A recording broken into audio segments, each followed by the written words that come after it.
She was able to explore her passion there by providing guideline-directed therapy to acute and chronically ill patients. And since finishing her residency, she stayed on with the Baycare Health System and is now a transition of care pharmacist at Mease Countryside and Morton Plant Hospitals.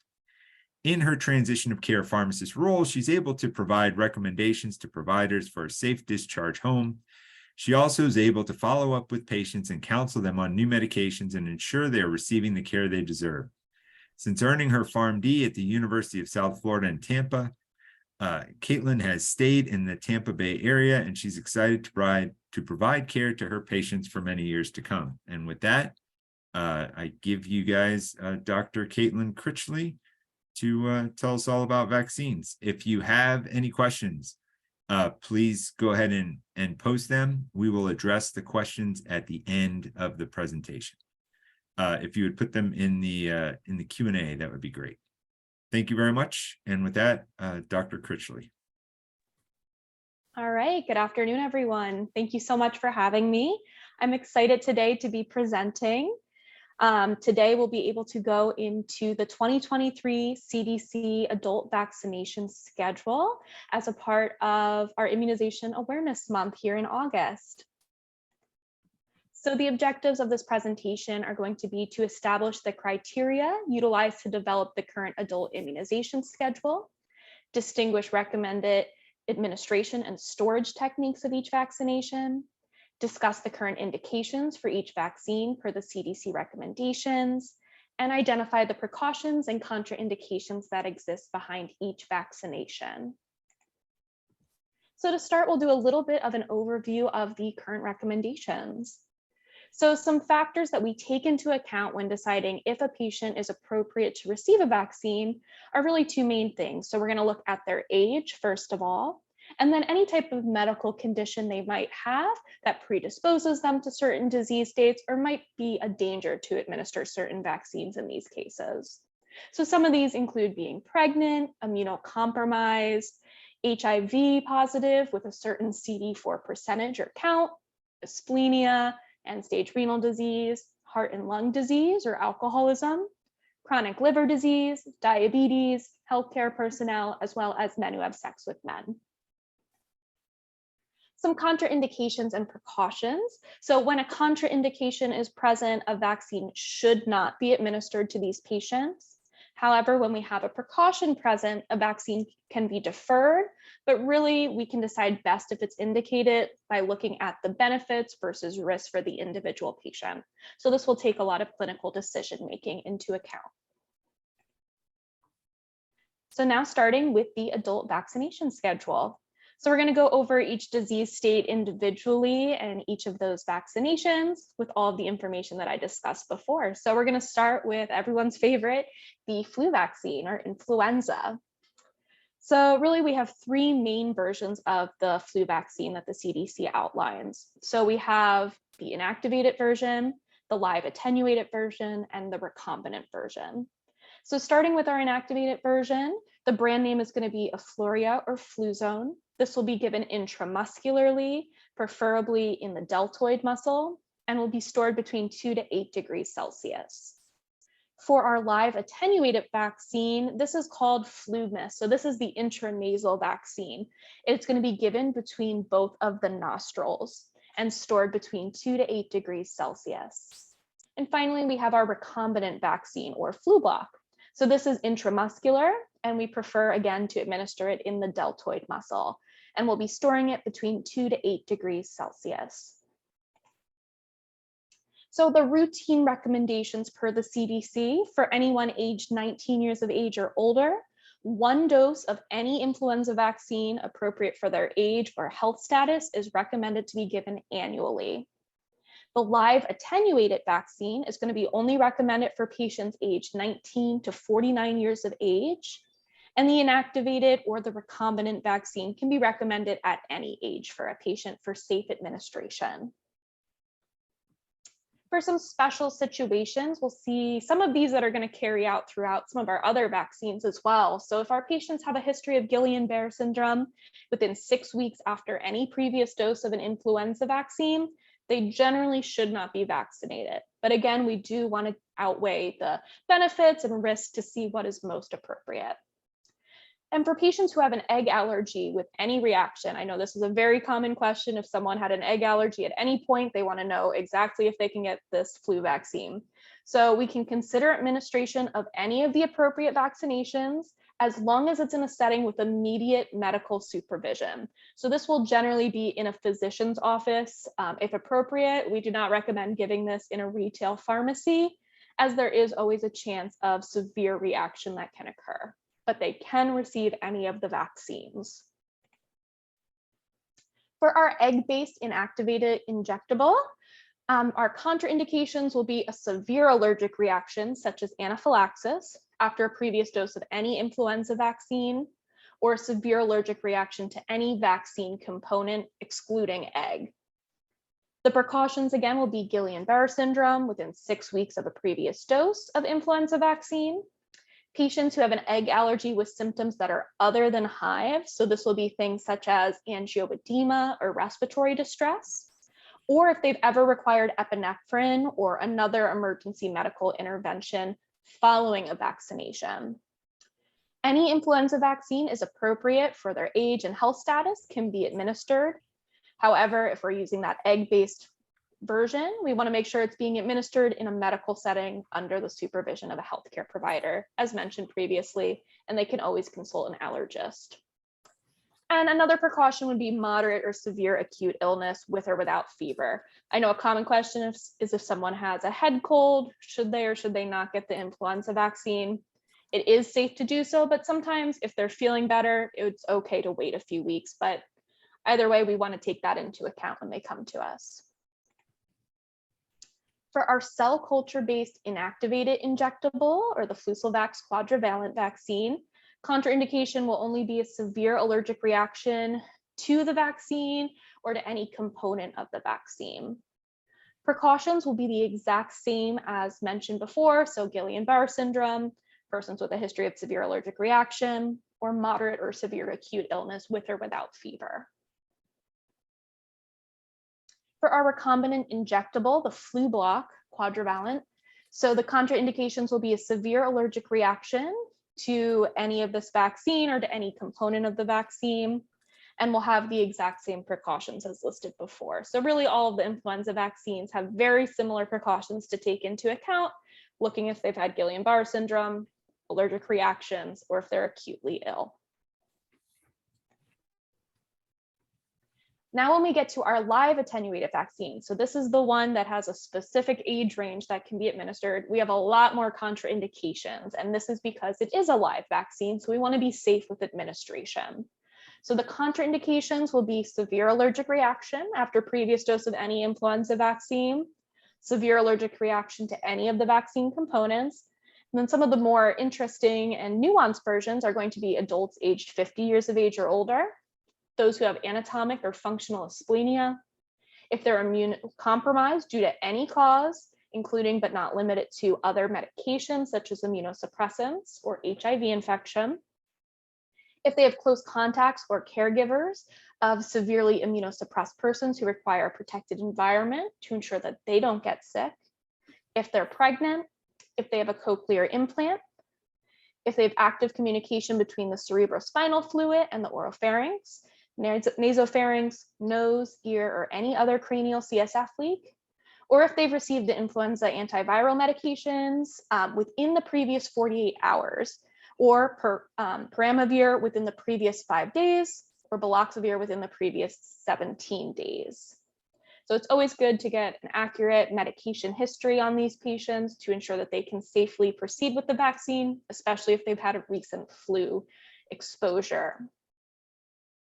Our precautions will be Guillain-Barré syndrome within 6 weeks of a previous dose of any type of influenza vaccine, patients who have asthma and who are 5 years of age or older, persons with an egg allergy with the symptoms other than hives, which we outlined before of where to safely administer this, persons with underlying medical conditions other than the contraindications listed that could predispose them to complications. So this would be things like COPD, if they have cardiovascular issues, renal, hepatic, neurologic, metabolic disorders, etc., that would predispose them to getting ill from a live attenuated vaccine. And then we have our moderate or severe acute illness with or without fever. So we'll go on to our first knowledge check, and it should be popping up in your polls right now. So if a patient has a reaction to an egg-based vaccination, they are unable to receive their annual influenza vaccine at their local retail pharmacy. True or false?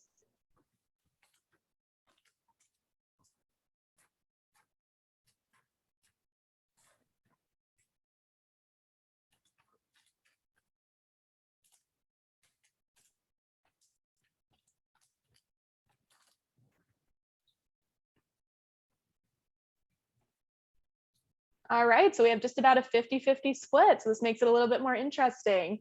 So the answer to this question is going to be true.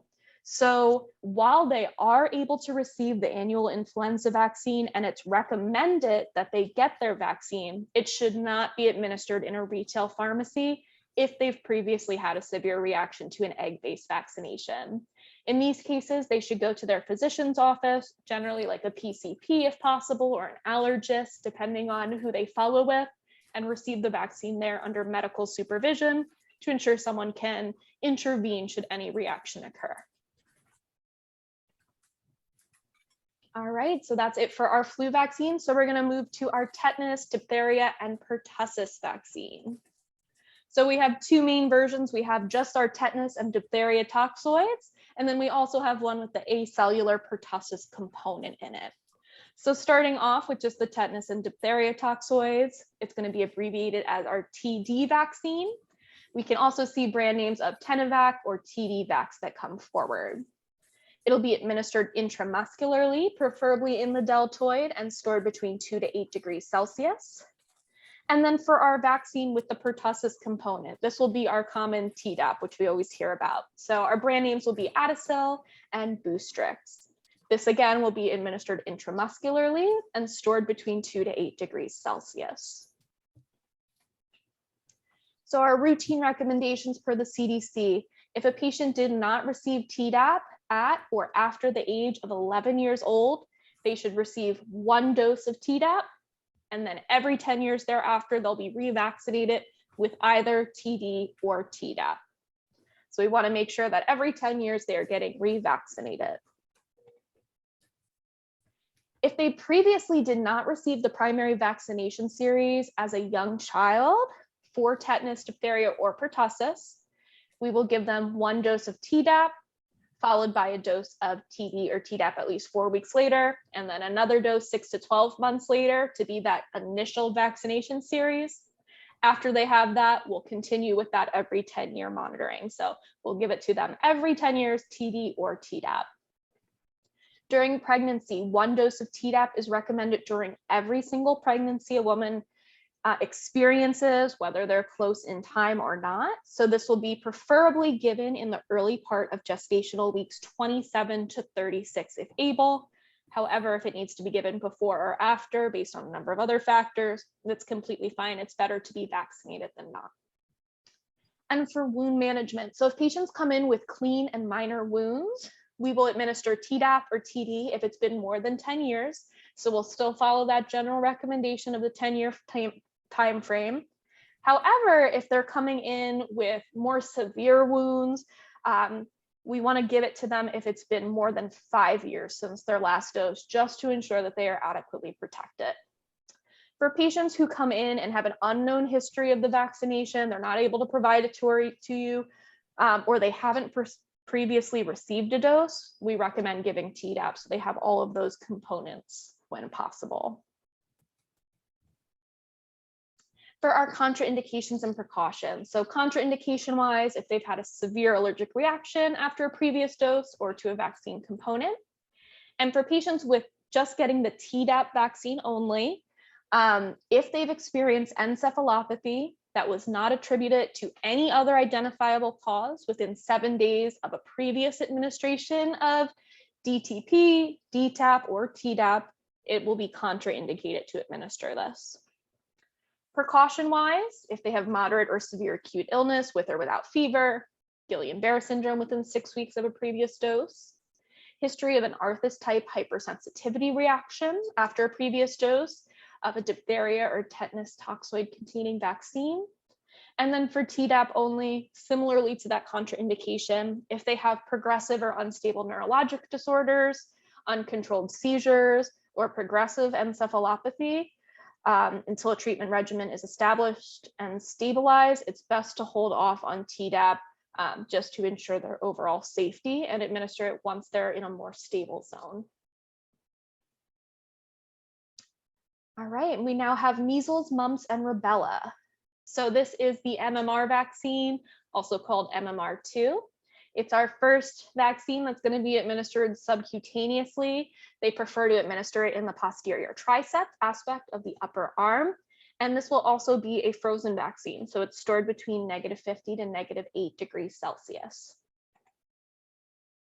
Routine recommendations. So if a patient has no evidence of immunity to measles, mumps, or rubella, we should give them 1 dose of the MMR vaccine.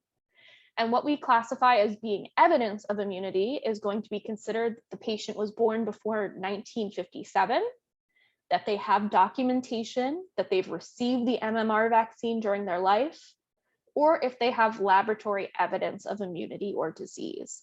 So these will be the 3 things that will prove that they have immunity. For our special situations, so for patients who are pregnant who have no evidence of immunity to rubella, it's going to be contraindicated during pregnancy. However, an interesting recommendation they have is that we should consider giving a dose before they're discharged from the healthcare facility following childbirth. So almost immediately after childbirth, if we're able, we should give them the MMR vaccine. That way they're able to provide more of a safe environment for them and their child and family. For non-pregnant women of childbearing age who don't have evidence of immunity, they recommend a single dose. For patients with an HIV infection, so this is where it gets a little bit more interesting, where we're going to be looking specifically at their CD4% and counts. So as long as they have a CD4% of at least 15% and a CD4 count of at least 200 for at least a 6-month period who don't have evidence of immunity to MMR, they'll receive a 2-dose series given 4 weeks apart to help prevent any type of infection. However, it will be contraindicated if their CD4 counts are below what was listed there. So we do want to make sure that they're following up with their providers regularly and having those CD4 counts monitored before administering MMR. If they have any type of severe immunocompromising condition, it will be contraindicated. For students in post-secondary educational institutions, those who are international travelers, close contacts of immunocompromised persons with no evidence of immunity, they recommend a 2-dose series given at least 4 weeks apart if they've previously not received an MMR dose. And if they have received a dose previously, they just need 1 additional dose. And similarly for patients who are healthcare personnel who don't have evidence of immunity, they'll receive a 2-dose series given at least 4 weeks apart for measles or mumps, or at least 1 dose for rubella. Our contraindications will be severe allergic reaction after a previous dose or to a vaccine component, severe immunodeficiency, so this can be patients with hematologic or solid tumors who are receiving chemotherapy or on long-term immunosuppressive therapy. If they're pregnant, or if they have a family history of altered immunocompetence, unless it's verified clinically or by laboratory testing as immunocompetent. And our precautions will be moderate or severe acute illness with or without fever, recent, so this is considered within 11 months, receipt of an antibody containing blood product, if they have a history of thrombocytopenia or thrombocytopenia purpura, or if they're in need of a tuberculin skin testing or interferon gamma release assay testing. So for our next knowledge check question, which of the following is not proof that a patient has immunity to measles, mumps, or rubella?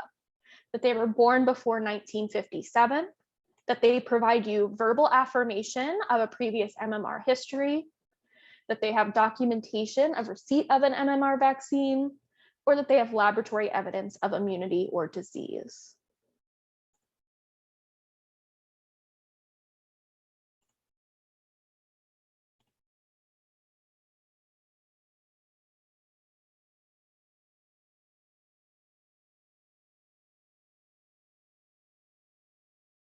All right, so it looks like almost everyone got it. So verbal affirmation of a previous MMR history. So the only things that we can consider as solid proof that a patient has the appropriate immunity would be that they're born before 1957, that they have documentation of an MMR vaccine, or that they have laboratory evidence of immunity or disease. Next, we have varicella. So for the varicella vaccine, or VAR, VAR, our brand name is going to be Varavax.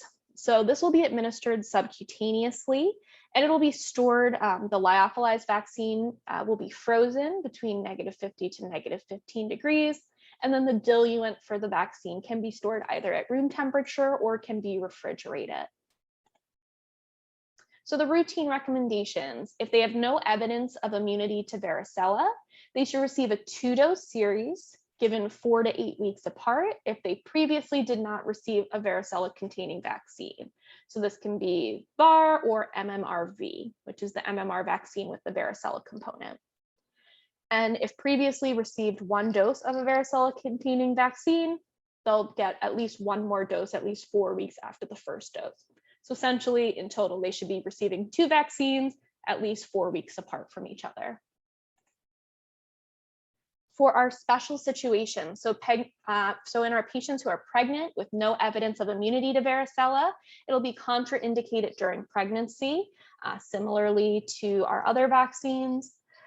For our healthcare personnel with no evidence of immunity to varicella, they should receive 1 dose if they've previously received a single dose of a varicella vaccine, or 2 doses given 4 to 8 weeks apart if previously they did not receive a varicella-containing vaccine, regardless of whether they were born in the US before 1980. In our patients with an HIV infection with a CD4% of at least 15, or a CD4 count of at least 200 with no evidence of immunity, they'll receive a 2-dose series 3 months apart from each other. However, it will be contraindicated again if those CD4% or counts are not at the levels listed above. And in our patients who are severely immunocompromised, it will be contraindicated.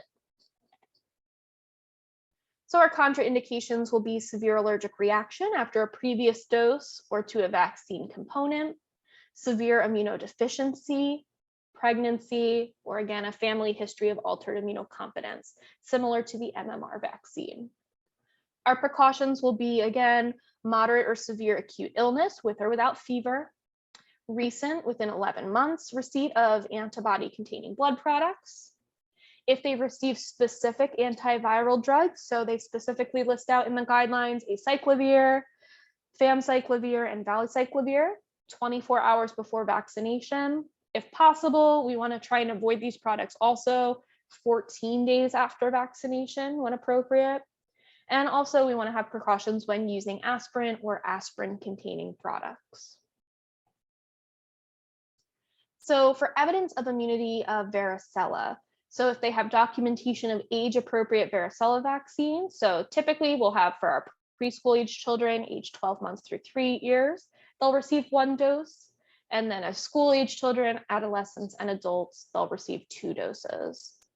We have our laboratory evidence of immunity or laboratory confirmation of disease. If they were born in the United States before 1980, however, as mentioned previously, this should not be considered evidence for patients who are healthcare personnel, who are pregnant women, or who are immunocompromised. And also our final one would be any type of diagnosis or verification of a history of varicella or herpes zoster by a healthcare provider. Now we have our zoster recombinant. So this will be our RZV or Shingrix. So this will be administered intramuscularly, preferably in the deltoid. It will be stored similarly before, so we'll have the lyophilized version of the vaccine frozen, and the diluent will be stored separately, either refrigerated or at room temperature. For our routine recommendations for all patients who are age 50 or older, we have a 2-dose series of RZV, which is given 2 to 6 months apart. So this is the Shingrix vaccine. So this will be given a minimum interval of 4 weeks between both doses. but we do want to try and wait for 2 to 6 months if possible. We will need to repeat the dose if it's administered too soon. And we'll be giving this regardless of a previous herpes zoster or history of zoster vaccine live vaccination. We do want to try and administer the RZV vaccine at least 2 months after ZVL. So for our special situations in our patients who are immunocompromised, we have RZV, which will be recommended for use in patients aged 19 years of age or older, who are or will be immunodeficient or immunosuppressed due to disease or therapy.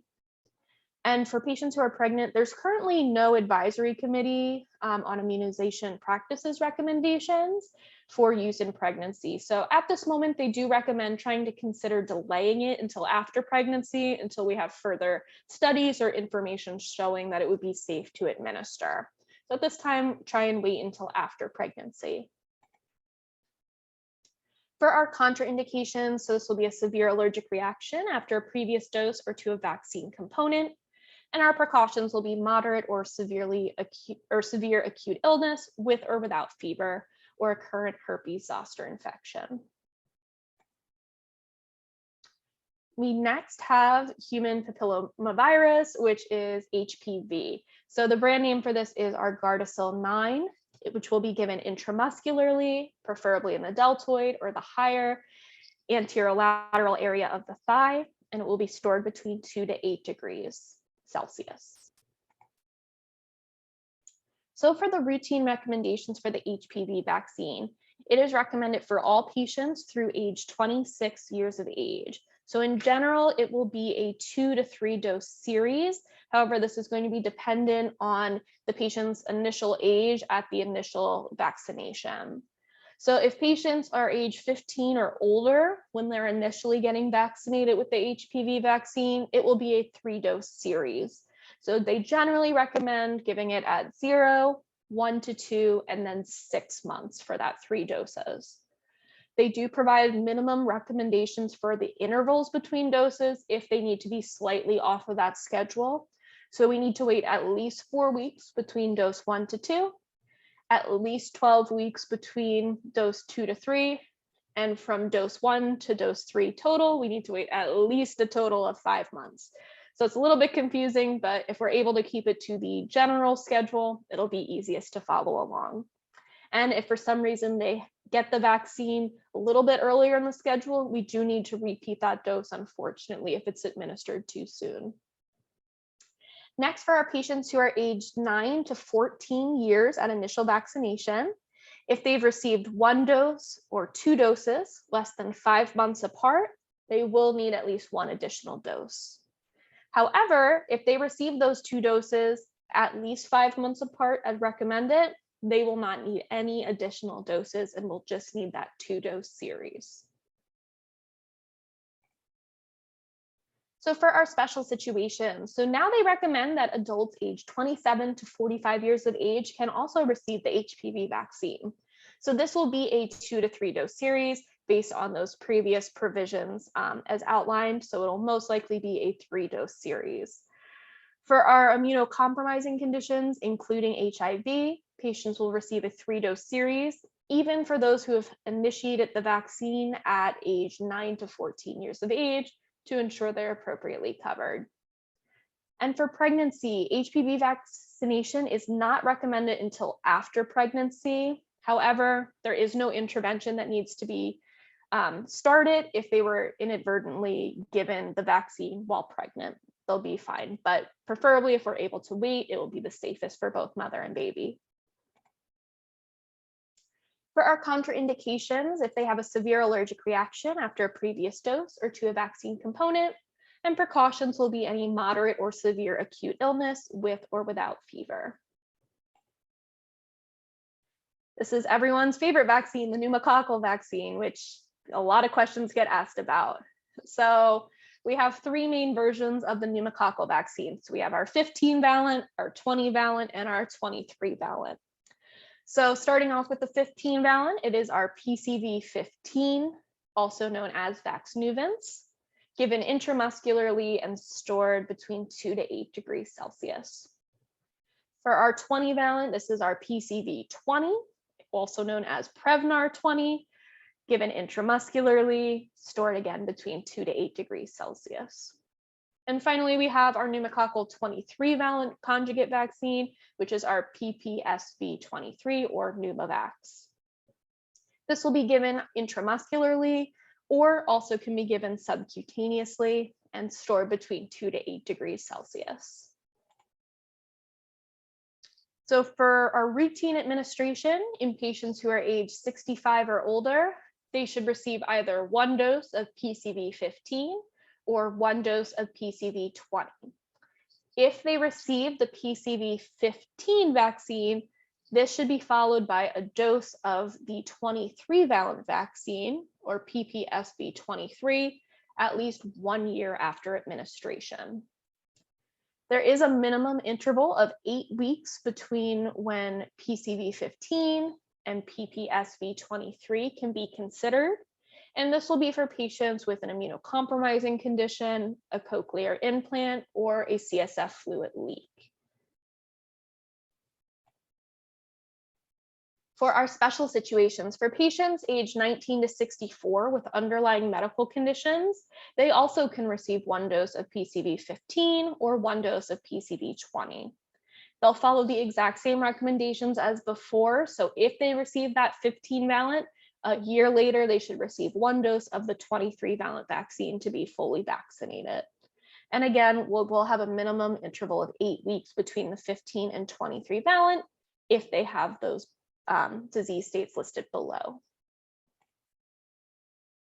For our contraindications and precautions, so contraindication-wise, if they have a severe allergic reaction after a previous dose or to a vaccine component, or for the PCV15 or 20, if they've had a severe allergic reaction to any diphtheria or toxoid containing vaccine or its vaccine component. And precautions will still be moderate or severe acute illness with or without fever.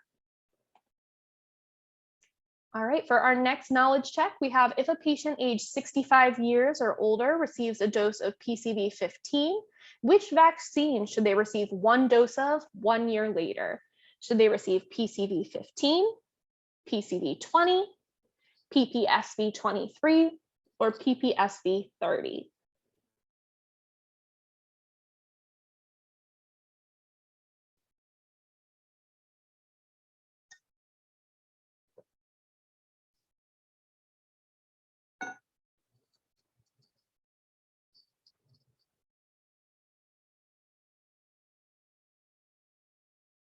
All right, great job. Most of our participants got it right. So they will receive the PPSV23 vaccine a year after getting 15. All right, so next we'll move on to hepatitis A. So the hepatitis A vaccine, also abbreviated as Hep A, is given as either Havrix or Vacta. This will be given intramuscularly, preferably in the deltoid, and stored between 2 to 8 degrees Celsius. We also have a combination product of the hepatitis A and hepatitis B vaccine called Twinrix. So this will be given intramuscularly or stored between 2 to 8 degrees Celsius. So hepatitis B will be the next disease state we go into, but you'll see when that will be appropriate.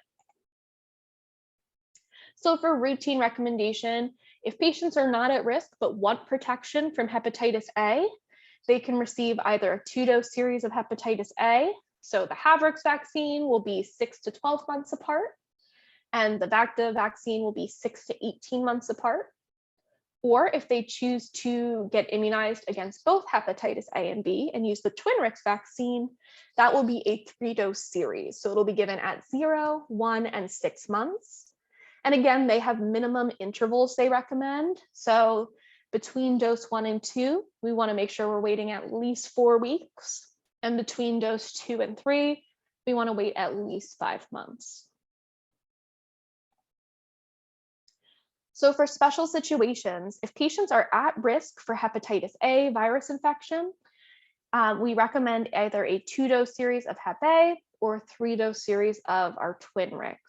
So some of these special situations will be those who have chronic liver disease, HIV, men who have sex with men, those who use injection or non-injection drug use, those experiencing homelessness, anyone who works with the hepatitis A vaccine or virus, those who travel in countries with high or intermediate endemic hepatitis A, those with close or personal contact with an international adoptee, those who are pregnant, and those who are in settings where they are at risk for exposure, such as a healthcare personnel. So our contraindications, we have severe or allergic reaction after a previous dose or to a vaccine component, including neomycin. So something interesting is that the hepatitis A vaccine contains neomycin, whereas the hepatitis B vaccine contains yeast. So those are two separate that we need to keep into account when patients present and talk about their allergies, because the Twinrix vaccine might not be appropriate for them if they're allergic to one or the other, in which case that will help us decide which vaccine is most appropriate. So for those with the Twinrix, if they have a severe allergic reaction after a previous dose or to a component with both neomycin and yeast, we want to avoid that and maybe just give the hepatitis A or hepatitis B vaccine based on their individual allergy.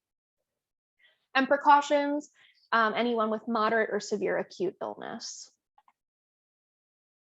Now on to hepatitis B. So similarly, this has two main vaccines.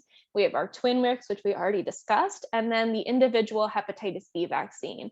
So this is called Engerix B, Recombavax HB, or Heplisav B.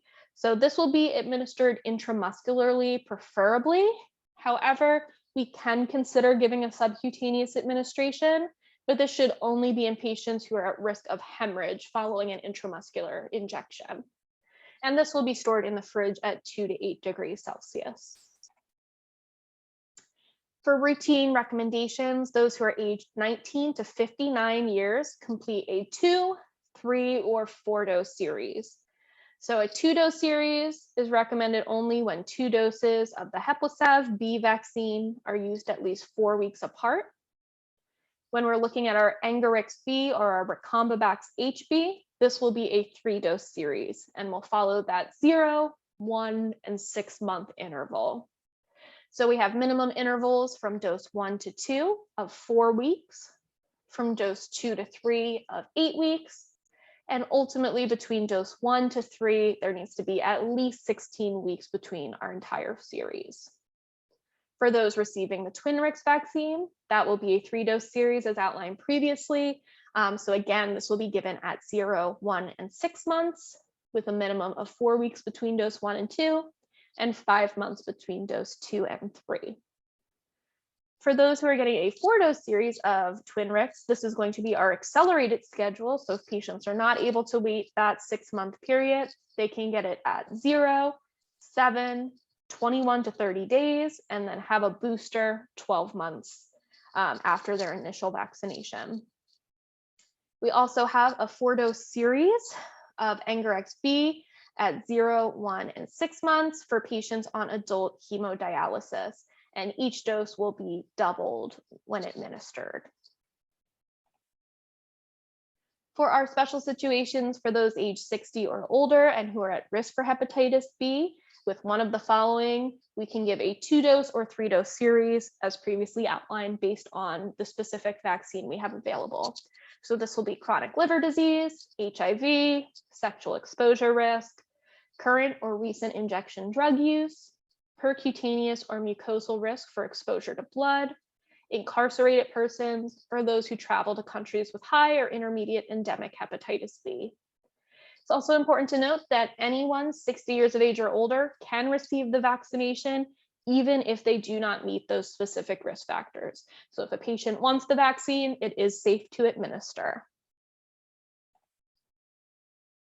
For our contraindications, as mentioned previously, hepatitis B has the yeast component in it. So if they've had a severe allergic reaction to a previous dose or to yeast, we want to avoid hepatitis B. For the Heplisav B vaccine only, it will be contraindicated in pregnancy. And then for Twinrix, again, if they have an allergy to both neomycin and yeast, or have had a previous allergic reaction. And our precautions will be moderate or severe acute illness with or without fever. All right, we now have the meningococcal ACWNY vaccine. So this has our serogroups ACWY, abbreviated as men ACWYD, men ACQY CRM, or men ACWTT, also known more commonly by their brand names of Menactra, Menvio, or Menquadfi. These can all be administered intramuscularly, preferably in the deltoid, and stored between 2 to 8 degrees Celsius.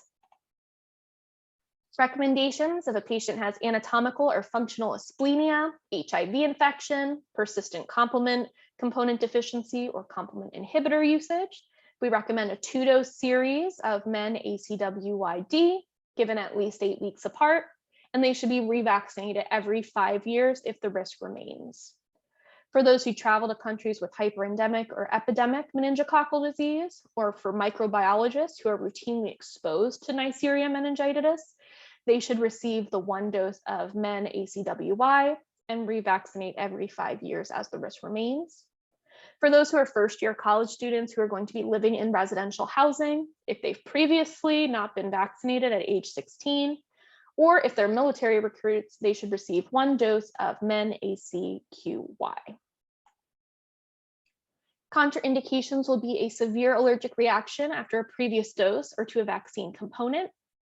For the men ACWYD and ACWY-CRM, if they've had a severe allergic reaction to any diphtheria toxoid or CRM 197 containing vaccine.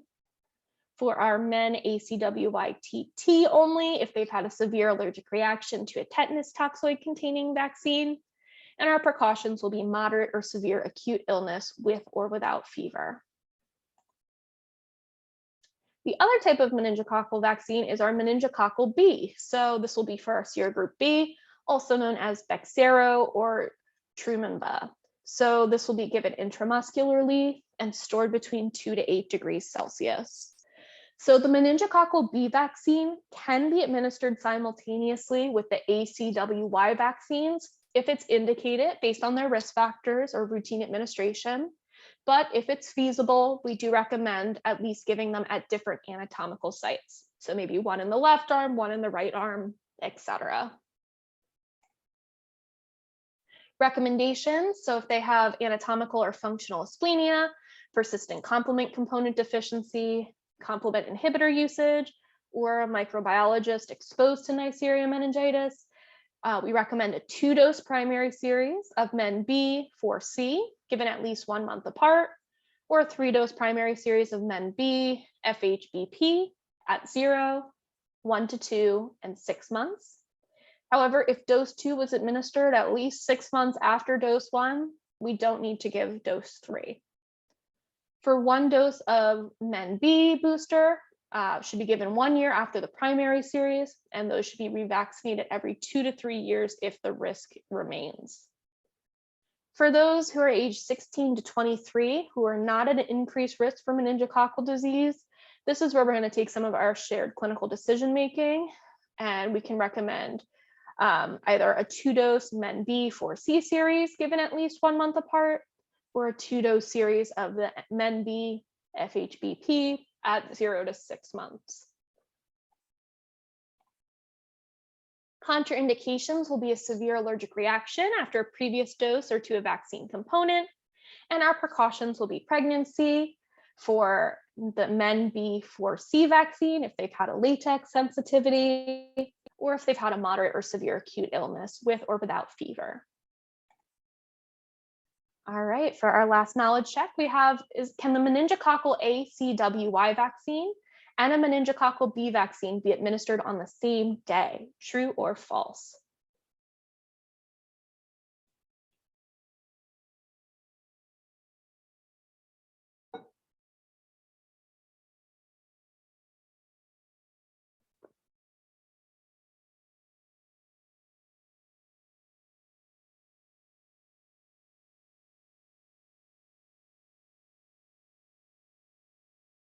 All right, great. So the answer is true. Both of the meningococcal vaccines can be given on the same day, but if possible, we do want to try and administer them in separate anatomical sites for the safest administration. We have our Haemophilus influenza type B. So for here, we have our HIB vaccine, also known as ACT-HIB, Hiberix, or PEDVAX-RIB. This will be given intramuscularly, preferably in the anterolateral aspect of the thigh or the deltoid. The lyophilized vaccine will be stored in the fridge, and then the diluent can be stored at room temperature or can be refrigerated. So the recommendations: if a patient has received a hematopoietic stem cell transplant, they'll be given a 3-dose series given 4 weeks apart, starting 6 to 12 months after the transplant, regardless of if they've previously received the HIB vaccination before.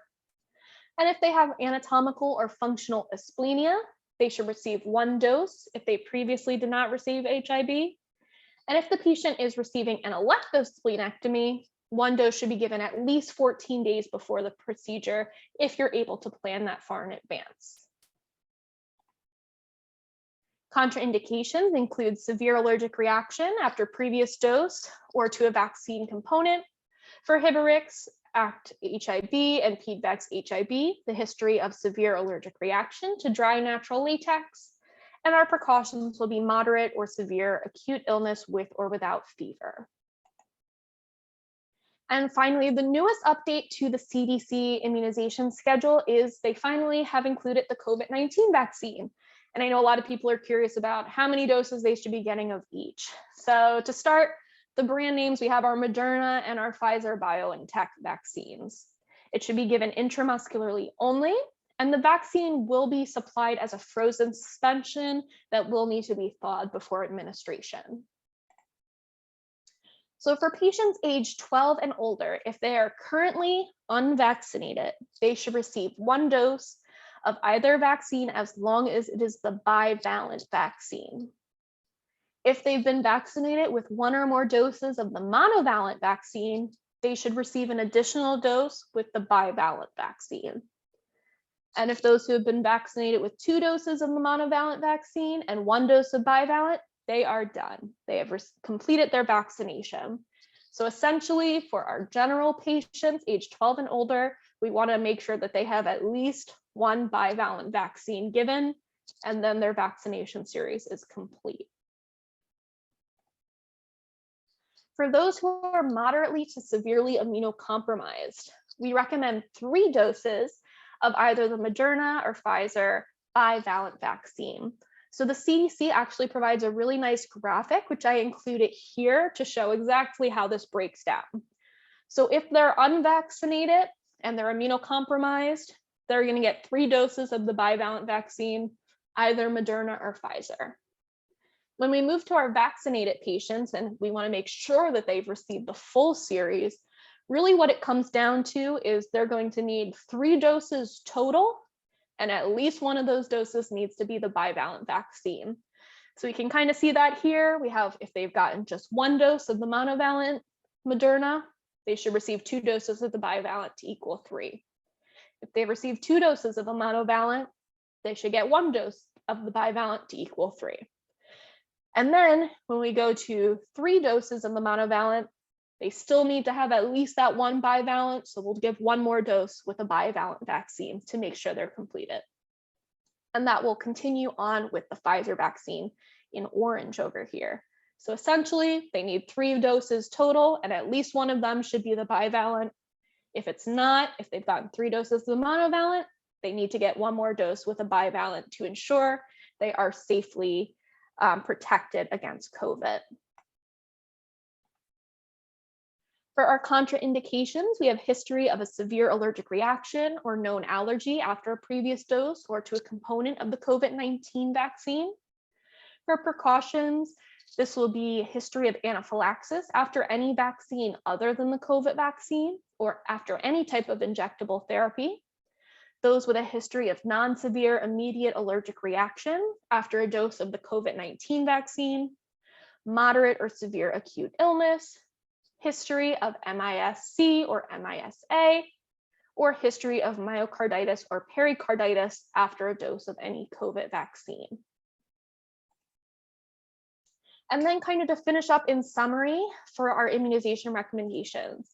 So I included, the CDC provides some great tables, which is an easy way to visualize all of the recommendations that I just went over. So it'll show if vaccines are recommended based on their age, if maybe we need to look at additional risk factors, or if clinical decision-making needs to come into play.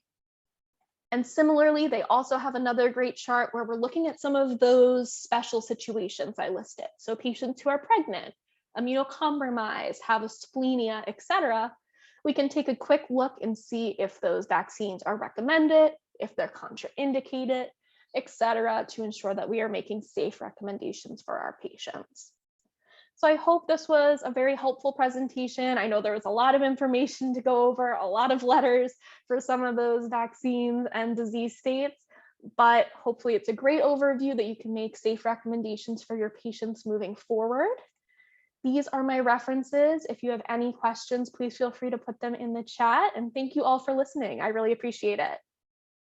Thank you so much, Caitlin. That was super full of great information. So as you said in the beginning, or as we discussed in the beginning, we have a few questions that I've kind of put on the back burner here till you get done. So if you don't mind, the first question that came up is, can residents that have ALS get the same vaccines that you've been discussing? Great. So I haven't seen any specific recommendations for ALS, at least outlined by the CDC guidelines or in the literature I reviewed. However, looking at their specific risk factors, if they're more prone to a disease, really it's going to be coming down to our clinical decision making. So discussion with their physician would probably be the safest bet to ensure that they're safely getting administered these vaccines, but no hard recommendations currently exist for them. All right, excellent. Thank you very much. So the next question is one I told you to be prepared for, that, and I will just spill the beans. The RSV guidelines and stuff came out very recently, so Caitlin didn't include those, but you do have a question on RSV. Sure. So yeah, so unfortunately, those were not listed in the current CDC guidelines. Hopefully moving forward next year, we'll have more of a specific outline that will be included in these guidelines. I just checked them over the weekend and there is nothing new posted by the CDC currently in their immunization schedule. So I unfortunately don't have a lot of information for that, but I'd be happy to look into it and get back to you with any specific recommendations moving forward. All right, excellent. So next question is for pneumococcal vaccines. If a patient had a dose of pneumococcal PCV 15 and then years later had PCV 20, should they get the PPSV 23 as well? So for this patient, since they received the PCV 20 and that's considered one dose and done, they should be safe to move forward with just those vaccines and will not need another dose or to have the 23 valent vaccine. All right, excellent. Thank you. And another one here, which I think is the last one. So the COVID-19 vaccine guidelines don't make any recommendations for people who had the Johnson & Johnson vaccine. What should people do if they receive 2 doses of the J&J? Great question. So yes, they no longer list the Johnson & Johnson vaccine as being recommended. So for these patients, I would make sure that they get at least 1 dose of the bivalent vaccine. So the current information is that if they are unvaccinated or that they're kind of new to the vaccination schedule, they need 1 dose of bivalent anyway to complete their series. So it would be safe to administer 1 dose of the bivalent, either Moderna or Pfizer vaccine, to help ensure they're appropriately protected. All right, excellent. And then I think the only other questions are something else we also discussed, which is people wanted access to some of your slides. So we're going to go ahead and post those on the AME website. Lisa will send out a link to everyone that attended. Feel free to share it because it's definitely great information. And thank you guys for joining us. We're actually Right on the money on time. Does anyone else have any other questions while we still have Caitlin on board? Nope. Hold on. Nope.